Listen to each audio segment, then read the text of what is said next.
Yo,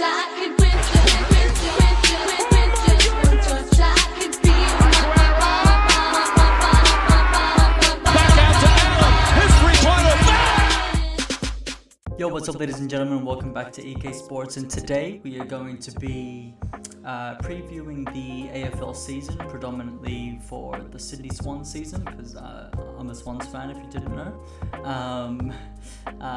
And at the end of the video, I'll just do a ladder prediction as well, for just how I think the ladder is going to play out by the end of the regular season. I just started dying like an absolute donkey. Alright, here we go. So basically, so you usually want to get into the top 8, right, to make it to finals / playoffs, whatever you want to call it. In Australia, they just call it the finals. Everywhere else, when they play in the postseason, they call it the playoffs.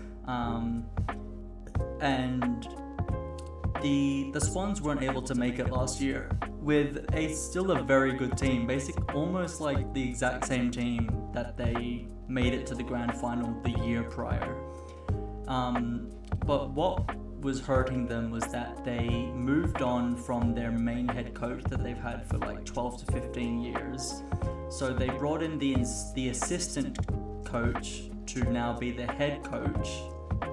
So that was just a different dynamic with the players and the head coach now. And also, the best midfielder that we had, that was just the best facilitator with the ball, he has just the best left foot in the game. Errol Goulden, he got injured, I think, like tore his ACL or something. It might have been an ACL or it might have been something else, but he badly injured himself during a preseason game last year, which means he was out for the first like 12 weeks. So, I mean, those first 12 weeks, yeah, we were not playing great, but when we did get him back, we went on like a 8-3 run or something to finish the season. So I just think now that we don't have any injury stuff happening, and we also gained a tall forward, which we desperately needed in Charlie Curnow from Carlton in a trade. We had to give up Will Hayward, which I would arguably say was our best player last season, and Ollie Florent, but he didn't really play as much, I think, last season. I really don't think he played very often at all. But I just think he is just going to be a whole new presence up front. And like he's going to be able to contest the air better. He's going to be able to bring the ball down to our small forwards, including Tom Papley and Malcolm Roses Jr., who we also acquired during the off-season. And I just think it's going to apply a lot of pressure on the opponent's defense. And I think our midfield is still one of the best, with Errol Goulden, Chad Warner, Brodie Grundy, Isaac Heaney. I mean, Isaac Heaney kind of goes in between like midfield and half forward to forward or whatever it might be. And the defense is still the same, but I think the defense is still pretty good. Like, we are an incredibly talented team. There is no chance in hell we should not be making at least top 8, and if not, probably top 4. So that's where I'm leaning towards, more on the top 4 side. I don't think we get like top 2 or anything. I think it is more of a 3rd or 4th type of thing. If we get more than that, amazing, great. But I just really believe it just seems difficult to have that type of team not making finals. It just doesn't make sense to me. So I really just believe that the Swans will be there. I think obviously you've got to also take into account that there are obviously other teams as well that have a great list of players. Like, I think Brisbane will be there again. They've won the last 2 grand finals. And I just think, I don't know. I just think they're just gonna stay there because I don't think they really lost any players or whatever. So they're probably gonna be in that mix as well. Geelong as well, or just always seem to be up there. I think Adelaide as well will have another good season like last season. The Bulldogs should be alright, but they're usually kind of around that kind of like bottom of the top 8 or just out a lot of times. But yeah, I just don't see why people might think that the Swans won't make it again. It just doesn't make sense to me. Like, we have a full healthy list, and we've added an incredible forward to our forward line, which we desperately needed. Like, you can only get better, and it's also the second season. Like, Dean Cox gets another chance of managing and coaching the team. I just think it will be a huge flop if they do not make finals. If they don't make finals, like that's just how it is. That's just what I believe. So yeah, I'm probably just gonna get into what I think the ladder is gonna be. So let's get into this ladder prediction now. So in 18th, I've got Richmond. I just think they're either going to get 18th or 17th, and I just have them getting 17th. Yeah, I think I'm going to have Richmond at 18th, and then I'm going to have West Coast at 17th. I mean, it's a pretty much of a toss-up, really, between 18th, 17th, 16th for me. But yeah, I'm going Richmond, and then West Coast, and then North Melbourne. And then in 15th, I've got Melbourne.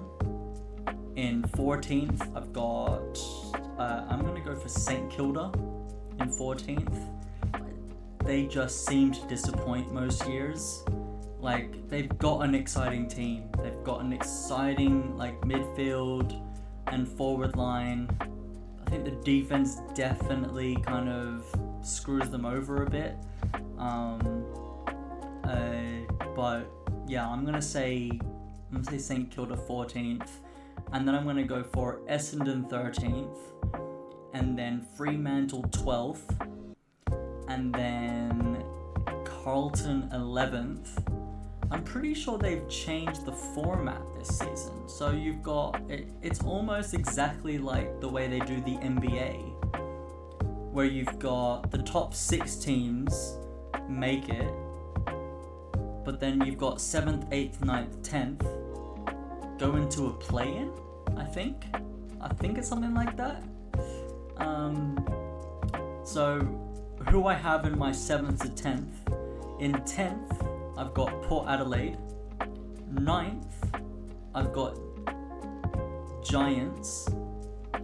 8th, I've got the Bulldogs. 7th, I've got Gold Coast. 6th, I've got Brisbane. 5th, I've got Geelong. 4th, I have Sydney. 3rd, I have Collingwood. 2nd, I have Adelaide again. And then 1st, I have Hawthorn. So that's it. So we've got Hawthorn getting minor premiers. Now, I'm not actually entirely sure of the format then. Because obviously, I'm pretty sure 7th, 8th, 9th, 10th get to play for the 7th and 8th spot. But then once they do that, like, what do they do then? Like, how does this work? Okay, so I've just been back. I just quickly had to look what the new format was. So it's fairly similar to like the NBA playoffs, where you've got your top 6 are automatically in the playoff/finals, right? 7th, 8th, 9th, 10th are doing their own little playoff thing. So and they just are playing for 7th and 8th. So 7th will play 10th and 8th will play 9th.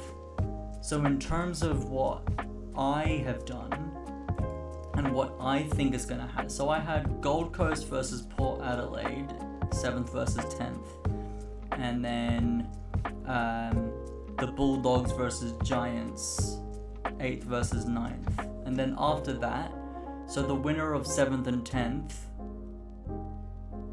is then 7th, and the winner of 8th and 9th is then 8th, I think. I don't know. Which means then it will be like Geelong versus the winner of Collingwood and Giants, and then Brisbane versus the winner of Brisbane versus the winner of Bulldogs and Giants. Of Gold Coast and Port Adelaide. So, okay, that's pretty cool. So anyways, I've kind of just rambled on and not really made sense, I don't think, but hopefully you made sense out of it. That's my prediction for the ladder, and that's just what I think is going to happen in the Swans, for the Swans season as well. I've predicted 4th. I think that's a solid prediction for them. Anyways, be sure to leave a like and comment and subscribe while you're at it. And also, comment down below if you think my ladder prediction is way off, or what you think could be changed, or what you think. Like, if you are also Swans fans, tell me what you think about my analysis on what I think the Swans are going to be doing this year. Anyways, I will let you all go, and I will catch you in the next video. Take care and peace.